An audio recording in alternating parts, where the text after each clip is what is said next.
what they were doing. In Drew's words, starting the farm was like being left on a desert island with nothing and having to figure it out. We got a brief tutorial on caring for the raspberries and starting the tractor from the guy who was moving out. But I forgot a pad of paper and was just hoping I remembered what he said. I remember what he said. So, anyway, moving on.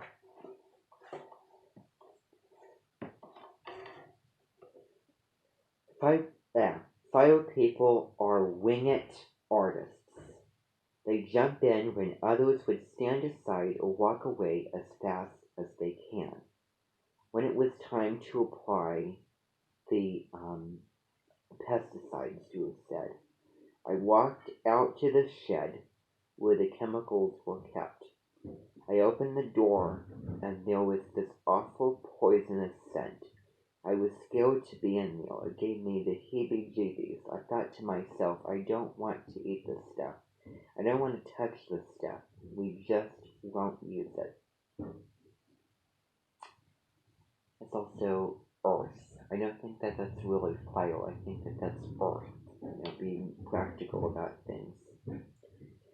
Miller continued, growing up in New York City, where you never see a piece of farmland, you don't know about these chemicals.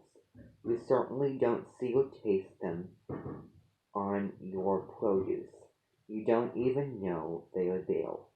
Toxic chemicals are designed to kill insects and weeds, and I wonder what else will they kill?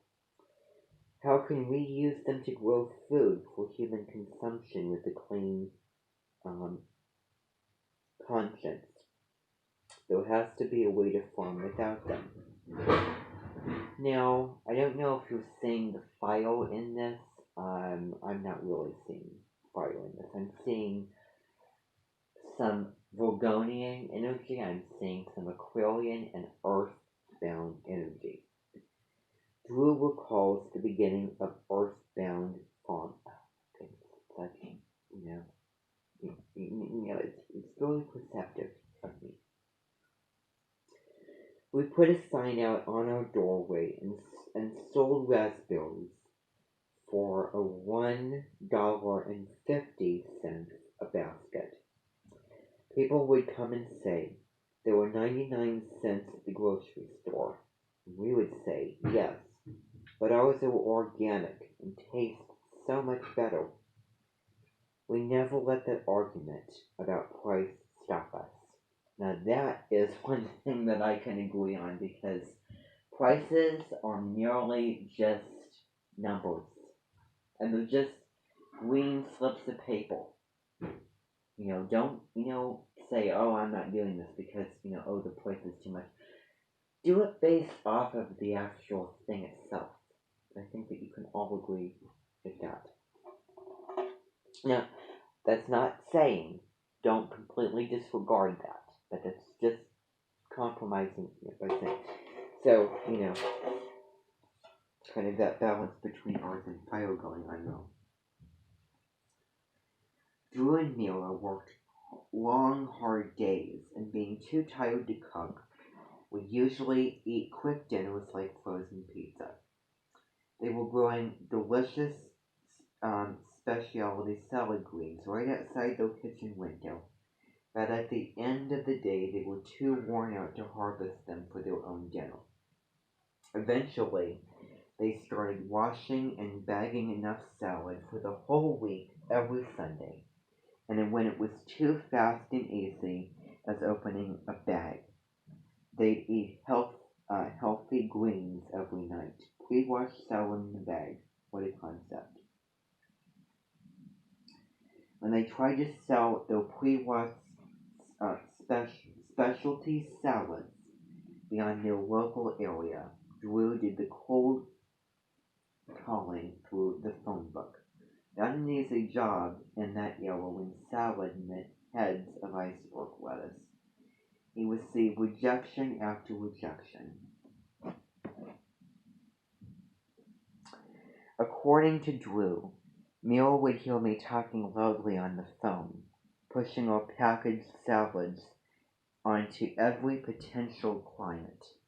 I remember her asking me once, "How long are you going to call this guy for?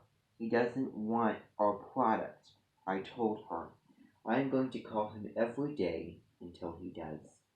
And I did. I called him every day for about 6 months. I kept calling and calling.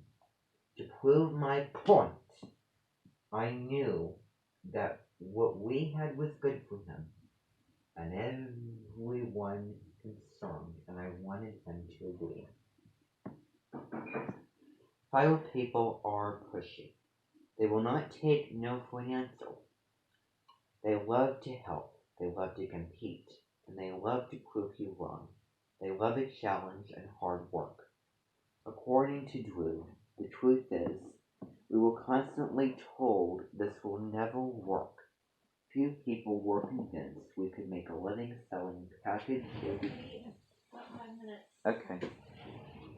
Packaged baby greens or farming organically. Earthbound Farms annual sales are now over $500 million. This is a story of perseverance and determination. Mira and Drew had no plans to be the biggest grower of organic produce.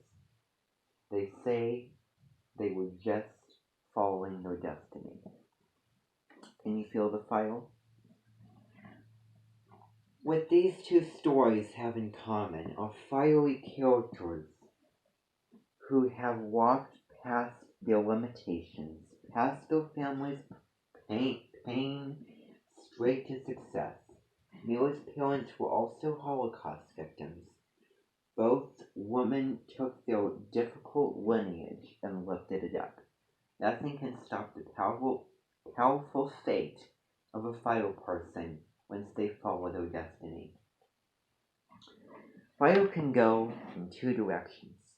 It can inspire an Olympic athlete to greatness, or it can burn holes in one's liver and be a source of depression and obesity.